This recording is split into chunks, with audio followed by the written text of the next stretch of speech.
한동훈 위원장이 조금 약간 선거는 처음이라서 아무리 똑똑한 사람도 경험이 없으면 좀 일천한 거 아닙니까? 그래서 네. 선거에 우왕좌왕하고 이제 메시지도 잃어버리고 대통령 핑계 대고 이렇게 좀 정신없이 하는데 이제부터는 좀 달라야 될 거 아닙니까? 달라야 된다. 연주 어떻게 네. 달라야 되는지 박사님이 좀 이렇게 가닥을 좀 잡아주세요. 좀 정신 근데 차릴 그 수 있게. 내가 아무리 내가 그 저 딴 데 어디 가서 강의한 것도 지난번에 여기 네. 와서 그 방송한 거 그거를 좀 이렇게 프레젠테이션 파일하고 네. 여기서는 그래픽을 보여줄 수가 없으니까 그래픽 안 하고 그냥 한 건데 그래프 만들고 해서 내가 좀 그거를 내가 이런 네. 메시지가 국민의힘과 한동훈에게 전달이 됐으면 좋겠다. 내가 뭐 거의 전달할 방법이 없잖아요, 지금은. 그래서 방송으로 전달하면은 근데 그- 이런 걸 체크해내는 게 근데요. 국민의힘 선대위가 하는 일, 할 일이에요. 국민의힘의 그 사무국에 있는 사람들 아마 이런 걸 체크해야죠. 내가 하는 이런 말 안 들으려고 그럴 거예요. 이런 거면 난 여론조사 믿지 말아라, 하지 말아라. 이게 경마식 조사라는 거거든요. 네. 그거는 필요가 없는 거예요. 네. 경마 막 되었는데 누가 이깁니다, 누가 이깁니다, 누가 이깁니다, 누가 이깁니다. 그 네. 조사, 그 중계 방송하는 게 여론조사라고요. 네. 근데 왜 그걸 미쳐가지고 저놈이 나가, 저놈한테 뱉어야지, 저놈이 나가, 저놈한테 이러다가 메시지가 다 상실되는 거예요. 그러니까 좋은 비유네요. 그거. 네. 그래서 미국에서는 홀스 레이싱, 네. 홀스 레이싱 서베이라고 그래요. 이런 여론조사를. 근데 믿지 말아라는 것이 이제 그러면은 이제 내가 네. 한동훈한테 네. 하고 싶은 말은 이번 선거가 과연 무엇에 관한 것이냐. 총선의 의미. 네, 총선의 의미부터 봐야죠. 총선의 의미와 그래서 테마를 잡아라. 네, 총선의 의미가 무엇이냐. 네. 나는 이번 총선은 우리가 어두운 터널로 다시 들어가느냐, 아니면 어두운 터널에서 나와서 환하고 밝은 해가 보이는 광야로 나오느냐, 그 선택이라고 생각해요. 우리가 그렇죠. 우리 이 선거란 건 선택이라고요. 국민의힘이냐 민주당에서 선택하는 거 아니에요. 예? 국민들이 선택을 해야 돼요. 그럼 그러면은 내가 얘기하고 싶은 얘기는 이재명의 승리는 어두운 미래고 한동훈의 승리는 밝은 미래다. 이 밝음, 어두움과 밝음 속에서 선택해라. 그러면은 왜 이재명의 미래는 어두운가? 그것도 얘기를 해야죠. 근데요, 사람 변하지 않죠. 사람 변하지 않는다는 게 우리 말에도 있어요. 3살 버릇 8까지 간다. 자, 요즘은 100살까지 간답니다. 네. 난 이재명의 어린 시절에 대해서는 무슨 뭐 소년공 했다고 그러고 그러니까 그러고 이상한 소리 듣지만 그거는 내가 확인해 볼 수 있는 건 전혀 아니니까. 그래서 이재명과 가족과의 관계, 친족, 가족과의 관계, 이재명의 성남시, 이재명의 경기도, 이재명의 민주당, 이걸 보면은 쭉 팔로우 하면은 나오죠. 네, 그쭉 보면은 이 굉장히 어둡다고요. 네? 예를 들어서 이재명이 형사한테 한 욕지거리, 친형을 정신병자로 몰아서 병원에 입원시킨 거, 이런 걸 보면은 이재명의 인상이 보이지 않아요? 그러니까 이 사람은 말을 그냥 존경하는 박근혜 대통령 했다가 내가 그 말했더니 진짜 존경하는 줄 안다. 이 사람 말할 때 이 사람이 하는 말을 믿을 수가 없어요. 네? 그래서 이 사람의 인성이 자기 가족과의 관계에서 보여요. 그러니까 자기 가족한테 그런 짓을 할 수 있는 사람이라면은 가족이 아닌 사람에게는 무슨 짓이라도 할 수 있는 거예요. 그러니까요. 네. 그래서 어떻게 보면 이 사람이 잔인하고 무섭다라는 생각이 들어요. 무서운 사람이에요. 네. 그런 걸 보면은. 그 다음에 이재명의 성남시 어땠어요? 대장동, 백현동, 성남 FC, 뭐 하남시 뭐 끝이 없잖아요. 예. 그 전에 검찰 4층은 그 전이었나요? 그 전이었습니다. 그 전에 예. 검찰 4층. 예. 이 사람 자기 목적을 위해서 무슨 짓이라도 할 사람이에요. 예. 그러니까 굉장히 어두워요. 그리고 이재명의 성남시로 인해서 얼마나 많은 추종자들의 목숨을 끊었어요. 그렇잖아요. 지금 이 재판 때문에. 그렇죠. 예. 자기 추종자, 자기 측근이 목숨을 끊어도 눈 하나 끔찍 안 해요. 네. 그러니까 이 사람은 자기 가족한테 하는 거나 자기 측근한테 하는 거나 똑같아요. 잔인하고 무자비하고. 네? 아, 자기 측근이 뭐 죽었는데 나 모르는 사람이야? 내가 그 많은 사람들을 어떻게 기억해? 같이 골프 치러 다니고 놀러 다닌 사람? 난 몰랐어. 니들이 얘기하니까 생각나. 이런 사람이라고요. 그러니까 이 사람의 인성은 거기서 드러나요. 이재명의 경기도는 어때요? 책이 한 권 나와 있죠. 그렇죠. 네. 뭐 그냥 뭐 법카 법카 하나만 가지고도 지금 뭐 그 부인도 뭐 기소당했죠. 예. 네. 그러니까 이재명의 경기도도 정말 어둡게 짝이 없다고요. 네. 그리고 이재명의 민주당은 어때요? 민주당은 더 이해를 못 하겠어요. 네, 총선 후보 공천 과정에서 반대파를 절대 용납 못하는 거예요. 네. 박용진이도 그 사람 거짓말이에요. 박용진이도 자유스럽게 경쟁할 수 있는 민주당을 만들겠습니다. 그리고 박용진 잘라냈잖아요. 네.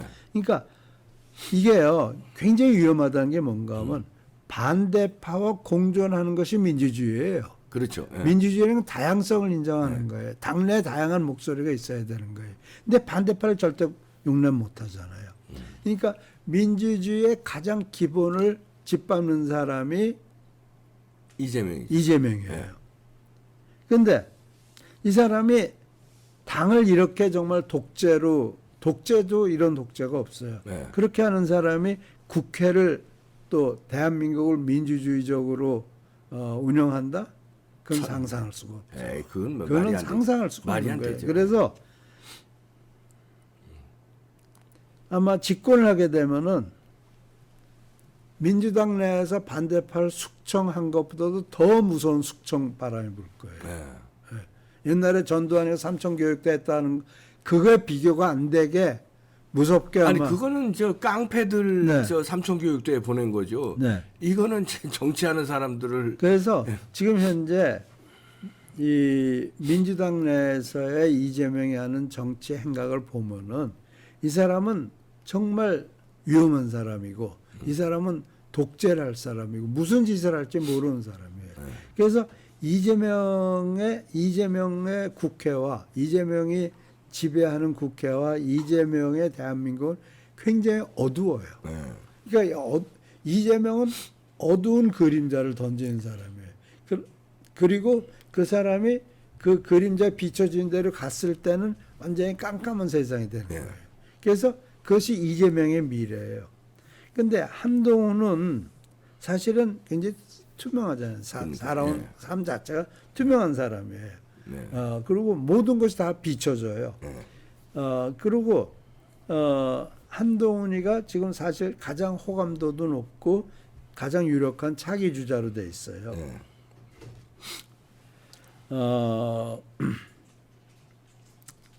그래서 선택은 분명하죠. 이런 밝은 투명한 미래를 보여주는 사람과 어둡고 깜깜한 미래를 보여주는 사람 간의 선택이에요. 어둠과 밝음에서 선택이 이번 총선이에요. 그래 얼마나 선거 테마가 쉽습니까? 네. 근데 그런 쪽으로 군킴이 나가야 되는데 그런 쪽으로 못 나가는 것 같아요. 잘. 아무튼 그래서 제가 이제 이번 총선에 대해서 하고 싶은 얘기는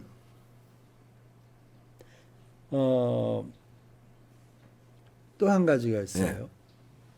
지금 이재명이가 대장동, 백현동 의혹, 위증교사, 선거법 위반 등 해가지고 모두 7개 재판을 받고 있죠. 네. 근데 이제 내가 연구용 조사를 한 게 있어요. 네. 그건 뭐 언론은 공포용이 아니니까 물론 뭐 이 퀘셔너웨어 같은 건 전부 다 선관위에 그 심사를 받기는 했지만 네. 공포는 안 하는 걸로 해서 이제 한 건데 거기 보면은 호남에서도 네. 또 이재명이 절대 지지층인 40대 50대에서도 이재명의 혐의는 분명하다. 아. 그러니까 우리 국민의 대다수가 이재명의 이런 각종 혐의는 분명하다. 물론 뭐 이재명 무죄라고 하는 사람들도 있어요. 그런 퍼센트는 얼마 안 돼요. 그래서 이재명이가 지배하는 국회가 되면은 수단과 방법을 가리지 않고 선거를 재판 방해하고 요새도 재판 얼마나 방해 그럼요. 나가지도 않고요. 그렇지만 이 사람은 어느 시점인가 유죄 판결 받게 돼 있어요.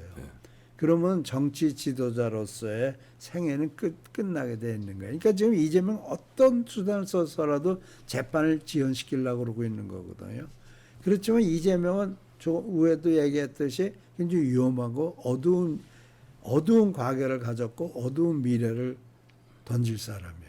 그리고 한동훈은 투명하고 밝은 미래를 가지고 올 사람이에요. 그래서 나는 선택이 그런 점에서 굉장히 분명해야 된다. 네. 이런 생각을 해요. 이재명이 승리하면 안 될, 이재명의 민주당이 승리하면 안 될 이유는 굉장히 많지만 예. 가장 우리가 요약해서 한마디로 얘기하자면 이재명의 과거를 본다면은 네. 이재명의 미래가 보여요. 그 미래가 대한민국을 지배하게 되면 대한민국은 깜깜할 수밖에 없어요. 네. 그래서 이번에 그 선택은 빛과 어둠 사이에서 선택이다. 네. 한동훈과 이재명의 대결은 빛과 어두움의 대결이다. 이렇게 얘기하고. 그러니까 명확한 메시지를 그런 메시지를 내고 공격하면 쉬운데 괜한 뭐 운동권 청산했다가 저쪽에서 운동권을 청산해 버리니까 메시지가 사라져 버리고 그러면 자기 메시지가 던졌는데 처음에 맥히는 듯이 하다가 사라져 버리면 다른 메시지가 빨리 나와야 되거든요. 그러면 제 생각에는요. 한동훈의 그 존재 이유에서 찾아야 된다고 봅니다. 다시 말해서 한동훈이 왜 신드롬이 일어났나? 한동훈 신드롬은 이 어둠에 지금 박사님 지적하신 대로 어둠의 세력을 물리쳐 달라는 거 아니에요. 네. 특수부 검사 출신으로 스마트하게 네. 공격을 잘하고 이러니까 맞아요. 지금 어두움의 세력을 물리쳐야 된다. 물리쳐야 된다. 이게 존재 이유인데 네. 어둠의 세력을 물리쳐야 된다고 해서 이재명을 감옥에 보내겠다. 이러고 심플하게 나와야 되는데 그게 아니라 윤석열 대통령이 선거에 도움이 안 된다. 보수우파 도태우가 5.18 발언으로 우리가 손해를 본다. 이런 식으로 메시지가 막 이상하게 나가니까 보수 유권자들이 말씀하신 대로 여론조사에 적극적으로 임하지는 않고 전화 오면 받지 마라. 그런데 그 문제는 그 사람들이 이제 투표장도 안 나갈 가능성이 크고 그러니까요. 그러면은 20대처럼 지는 거죠. 그렇죠. 여론조사에 이기고 지는 거예요. 그러니까 박사님 지적대로 지금 선거 이 총선의 의미를 분명히 하고 테마를 쉽게 잡아야 되는데 어둠과 밝음의 미래에 어둠의 미래를 청산한다. 그리고 밝은 미래로 연다. 아주 구체적으로는 이재명, 조국 감옥에 보낸다. 내가 법무부 장관이었을 때는 김명수 사법부에 내가 제대로 처리를 못해서 법무부 장관이었을 때 처리를 못했는데 그건 국민한테 죄송하다. 내가 이번에 과반 이상 압승을 밀어주신다면 사법부를 압박을 해서 정당한 법 질서를 확립하겠다. 사법부를 압박하면 안 되죠. 안 되나요? 사법부가 공정하게 재판하도록 하도록 그게 압박이죠. 사법부가 공정하게 그러니까 해서. 예를 들어서 네. 지금 재판 지멋대로 나가고 싶으면 나가고 안 나가고 싶으면 안 나가고 그러니까 그러잖아요. 그거 못하게 하겠다. 그걸 못하게 해야죠. 그런 거를 어떤 식으로 못하게 하냐? 그러면은 예를 들어서 지금 구속영장 청구하면은 통과시켜주고, 그렇죠. 그래서 공정한 재판을 받도록 해야 되는 거예요. 지금 재판 과정 자체를 방해하고 있잖아요. 그러니까. 그것에 대한 엄한 처벌이 있어야 그렇죠. 되는 거죠. 그리고 이제 비례대표 명단에도 예를 들어서 비대위원이 됐든 비대대표가 됐든 그래서 함은경이나 예를 들어서 김경률 이런 게 아니라 추사를 내가 이 사람을 비대위원에 넣은 거는 아니면 비례대표에 넣은 거는 저 종북 주사파를 척결하는데 이 사람이 적임자이기 때문에 내가 넣었다. 아 이렇게 해서 싸워야 되는데 운동권 데려왔다. 저 정청래보다 더한 저 좌파를 데려왔으니까 어떻게 이게 메시지가 헷갈리는 거예요. 그러면 좌파로 가겠다는 거냐 이렇게 나오니까 좌파 척결을 하려면 그렇지만 예. 중요한 거는 예. 이제 이겨야 되는 거예요. 그러니까요. 그리고 이기기 위해서는 예. 이기는 방법은 우파 유권자들이 나와야 되는 거예요. 그렇죠. 우파 시원해야 유권자들- 나가죠. 네. 시원해야. 네. 우파 예. 유권자들이 나와야 되니까 예.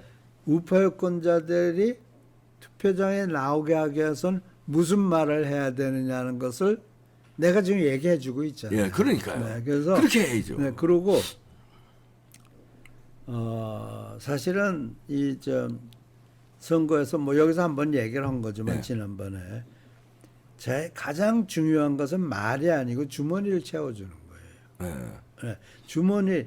그러니까 지금 사실 국민의힘이 탁 치고 못 나가는 이유 중에 하나가 뭔가 하면 민생을 어떻게 하겠다는 말이 없어요.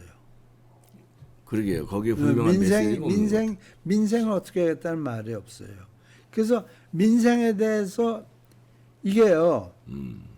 내가 조사를 해본 결과에 의하면은 40대, 50대들이 지금 민주당을 대폭 지지하고 있잖아요. 네. 30대도 그렇고 여성들이 그렇고. 경제 주체죠. 근데 40대, 50대가. 네. 그리고 여성들이 민생에 굉장히 민감해요. 그렇죠. 그런데 민생에 대한 어떤 희망도 지금 한동훈이 못 주고 있어요. 그래서 참 그럼 민생에 하다못해 이재명이는 세금 걷고 삼성 해체해가지고 돈 뺏어가지고 국민한테 나눠주겠다는 소리라 현금 배급하겠다는 소리라도 하잖아요. 예. 예? 그게 얼마나 타당하지 않은지는 차지하고 잘못된 정책이라도 하여튼 네, 준다고 아무튼 하니까 주문이 준다고 채워주겠다 하니까 그러잖아요. 이건 말도 안 되는 네, 그런 그럼요. 소리들을 하고 있다고요. 네. 그런데 그러면은 우파가 할 수 있는 건 뭐냐? 레간이 한 대로 하면 돼요. 네. 지금 40대, 50대들 전 계층에서 소득세 너무 높다 그래요. 그런 건 이제 소득세 안 내는 계층이 한 40, 소득이 있지만 소득을 안 내는 사람들이 한 40% 되거든요. 60%가 담당하는데 그 60%가 주류가 돼. 40대, 50대. 그렇죠. 예, 이 사람들은 정말 세금에 신음을 한다고. 세금이 돈 좀 번다 하면 자기 세금에 거의 뭐 40%, 50%가 날아가 버리니까. 예? 그러니까 세금 깎아주겠다는 거 던지면은 화끈할 텐데. 이게요. 아이고. 소득세의 율을 조정을 해가지고 세금을 덜 내게 하면요. 미국의 사례를 보면은 이 중산층의 세금을 깎아주잖아요. 네. 근데 그 사람들은 그 세금을 다 절약을 해요. 절약을 하고 투자를 해요. 네. 그래서 그게 이제 레간의 주장이었거든요. 네. 그리고 실제 미국에서는 그 주장이 맞아 들어갔어요. 그래서 이제 미국 처음에는 세금을 줄여주니까 국채가 쌓이잖아요. 네. 근데 경제가 활성화되니까 금방 살아나요. 네. 그리고 이제 지금 서민들 있잖아요. 그 소득이 없거나 작은 서민들한테 가장 큰 부담은 생필품 부가가치세예요. 그게 10%란 말이에요. 근데 우리 자동차 기름값도 그 세금이 제일 큰 부분 아니에요. 네. 그래서 기름값이 올라오면 세금을 낮춰서 기름값 조정하잖아요. 그와 마찬가지로 생필품에 대해서도 그와 같은 거를 해서 부가가치세 완전히 하락시키고. 예. 그러니까 생필품에 대해서 생필품에 대해서, 예. 그래서 이 서민들이 먹고 살 수 있게 해주고 그다음에 중소기업도 부가가치세를 내야 되거든요. 예. 그러니까 그 중소기업에 대해서 부가가치세에 대한 부담을 줄여주고 네. 이런 정책을 펴서 경제가 활성화돼야 되는 거거든요. 예. 근데 그 혜택을 제일 많이 볼 사람들이 40, 50대죠. 40, 50대죠. 그리고 여성들이. 여성들이. 그런 사람들은 다 그런 공약을 하면은 다 이쪽으로 오게 돼 있는 거예요. 그걸 근데 왜 근데 못하냐. 그걸 하라고 아무리 얘기를 해도 안 돼요. 근데요. 레이건에 이게- 좀 배워 이 바보들아. 이게 아, 줄어든 세금 국채로 쌓이는 게 아니고 줄어든 세금은 경제를 부흥시켜요. 그런데요. 유럽 사람들 가운데서 한국 사람들하고 제일 비슷하다고 생각하는 사람들이 어느 나라 사람인지 아세요? 유럽이요? 이탈리아 유럽. 아닙니까? 독일? 아일랜드. 아일랜드. 아일랜드 사람들의 특징은 술 먹으면 싸워요. 소리 지르고. 그런데 그 아일랜드가 유럽에서 가장 가난한 나라였어요. 그렇죠. 지금 잘 나갑니다. 그렇죠? 왜? 지금 세금 낮춰줬잖아요. 세금은 그 지금 법인세를 아일랜드 확 낮추고 확 세금을 확 낮춰가지고 지금 잘 나가요. 지금 아일랜드. 세계에서 두 번째로 잘 사는 그러니까 나라가 잘 됐어요. 나갑니다. 아주. 그러니까 내가 이제 미국 얘기하면 이제 어떤 사람 그건 미국 얘기지 한국은 안 그래. 그런 사실 한국은 미국 그대로 쫓아가고 있거든요. 그런데 이제 국민의힘의 멍청한 여의도 연구원 뭐 그런 데서 이영작 박사 허튼 소리 하니까 그건 미국 얘기지 한국 얘기 아니야 그럴 거예요. 네. 그래서 내가 아일랜드 얘기를 하는 거예요. 그러니까 그래서 저는 이 세금이 우파가 가지고 있는 가장 파워풀한 무기죠. 무기고 네. 그 무기를 잘 사용을 해서 이번 총선에서 승리해야 된다. 총선을 압도적으로 승리하기 위해서는 이 감세라는 이 무기를 우파 고유의 무기예요. 좌파는 이런 걸 할 수가 없어요.